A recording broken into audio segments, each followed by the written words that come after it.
Hey, bonjour à tous, très content de vous retrouver aujourd'hui pour parler du co-développement. Le co-développement, ça veut dire quoi? Le co-développement est une démarche en entreprise de coaching entre pairs qui permet de travailler sa posture grâce à un partage de situations inconfortables vécues dans son environnement professionnel. C'est prendre le temps de réfléchir, puis d'améliorer sa pratique et de bénéficier de l'échange bienveillant de ses collègues. C'est quoi le but? Dans cette démarche, un des membres du groupe évoque une situation professionnelle précise qu'il a vécue ou vit actuellement. Grâce à l'intelligence collective et par un questionnement ouvert, l'objectif est qu'il trouve des clés pour répondre au mieux à sa problématique.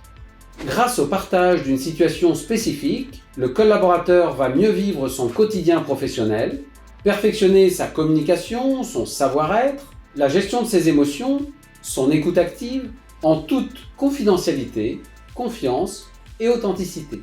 Les plus-values sont nombreuses. Le co-développement, appelé aussi co-dev, va booster la motivation, l'investissement, la créativité, le bien-être au travail, la performance individuelle, collective, sociale et bien sûr de meilleures relations professionnelles. C'est par un discours, une posture de qualité maximale que l'entreprise sera différenciante, pourra fidéliser ses clients et en accueillir de nouveaux. Cette excellence relationnelle, émotionnelle, managériale est un atout concurrentiel majeur dans un environnement économique en perpétuel mouvement.